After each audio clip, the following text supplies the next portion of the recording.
So with my channel recently passing 500 subscribers, YouTube has allowed me to have access to this sort of exclusive feature where I can communicate with my community and post all sorts of questions and all that stuff. So I decided to test it out and I decided to test it out and I posted this poll where I asked you guys if you wanted me to make a video about the ASUS TUF F15, the ASUS Triton 500 SE, the MSI Vector GP76, or the ASUS ROG Strix Scar. And the votes have been casted and they have been tallied. And we're talking about the ASUS TUF F15, which is a mouthful. So let's talk about it.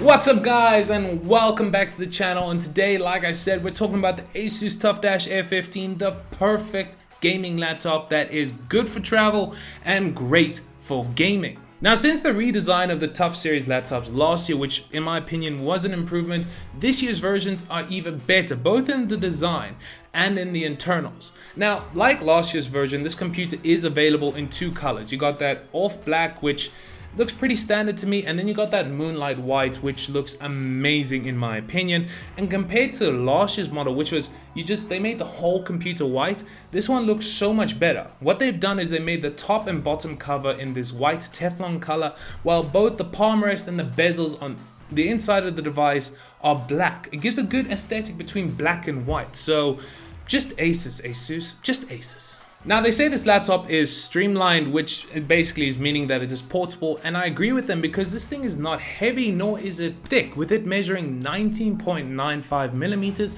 and weighing exactly 2 kg. You see what I meant when I said that this computer is meant for travel. Lifting the lid, unfortunately, you still get a 16:9 aspect ratio display. I think because ASUS is on this like 2-year redesign cycle sort of thing, that we can only expect a TUF series laptop with a 16:10 aspect ratio next year. Anyway, the display is 15.6 inches that comes in two resolutions. So you can either go for a 300 Hz Full HD IPS display, or you can go for the 165 Hz QHD IPS display. Now, in my opinion, it's just QHD for the win. Above the display is where you see they've improved the design. So I'm pretty sure you all know this, that all three sides of the bezels are quite thin on this laptop. So what they've done is they've added a lip to the lid. A lip to the lid, and in that lip houses a 720p webcam. I mean, it's great that they have a webcam on this computer. What's not so great is that it's 720p. It's like having the camera, but it's terrible quality. My emotions are mixed, you know, it's inner turmoil. Nothing that special can be said about the keyboard or touchpad, except maybe that the keyboard has backlighting. I guess that's something.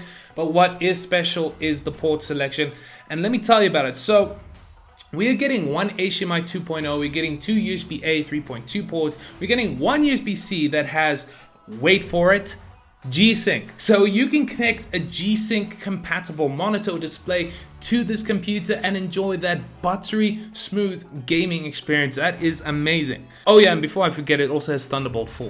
Now we dive into the power behind the madness. So the CPU can be spec'd up to the 12th gen Intel Core i7-12650H, which is a 10-core, 16-thread processor with a base clock speed of 3.5 GHz that can be turbo boosted to 4.7 GHz. And then the GPU can be spec'd up to the RTX 3070, and you will really be able to enjoy that graphical performance thanks to the mux switch. Now, if you don't know what a mux switch is, I think I'm gonna let my January counterpart explain it to you.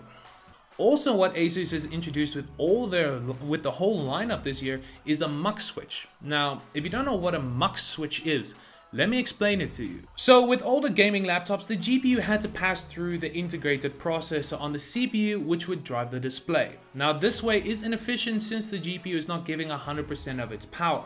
This is where a mux switch comes in. This microchip allows the GPU to push directly to the display, which could improve frame rates by 9% at the low end, all the way up to 30% to give you an edge over the competition. Thank you thank you ASUS for introducing this to your lineup. Alright, I hope you guys understood that anyway. So the battery in this laptop is 76 watt hours, and I'm not too sure what that means on battery life, honestly, but because Intel's fashion are still power drainers, I can estimate that you'll be getting between maybe 4, 5 or 6 hours of usage out of this thing before you have to plug it in.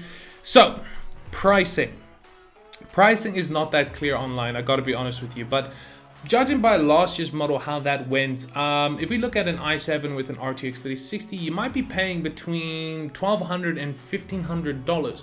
But then the question is it worth it? Now, there's no doubt about it that the TUF series is actually made for the budget-orientated gamer who doesn't want to sell his car just to get that performance.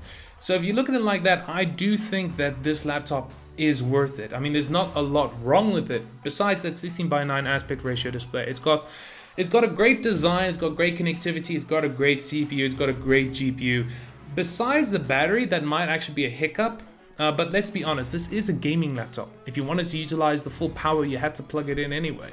And that is the end of the video, guys, and I'd like to thank you so much for watching it. If you liked it, please give it a like and subscribe, as well as click that notification bell to be kept informed about my weekly videos. So yeah, until next time, guys, see ya.